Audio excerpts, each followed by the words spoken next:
kaya lungyal pat na ngayong the experience ito tulay kangin umtula akiti nelo ding vongga punoya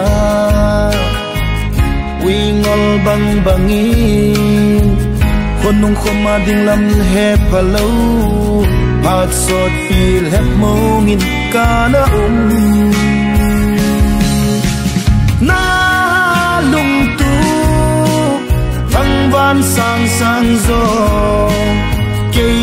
din vang nang din zong gel ha in pi uy ngol chu a ching tai lung don nga na nei lung se ken la an na het pha lo ching na thiep na nei lo to di melin la ta zo lo no mo vang sahi in lang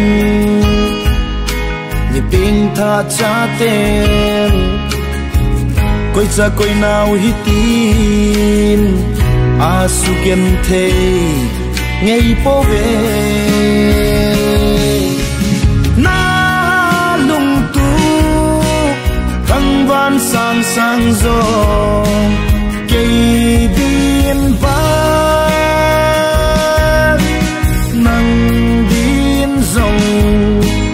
gel ha in pe ui ngol chu a ching tai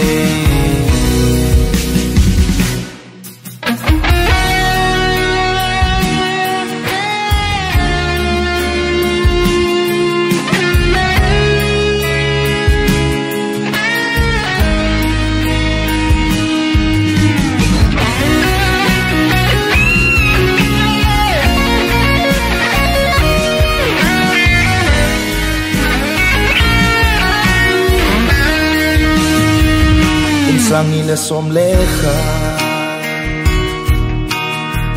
29 April zam aha ina to ha sai nang lalung day ang laya umchula kamtin umchula.com nang ngay ban na dingin Island Street Zone in kana bang khem zita ve na lung tu thăng van sang sang zo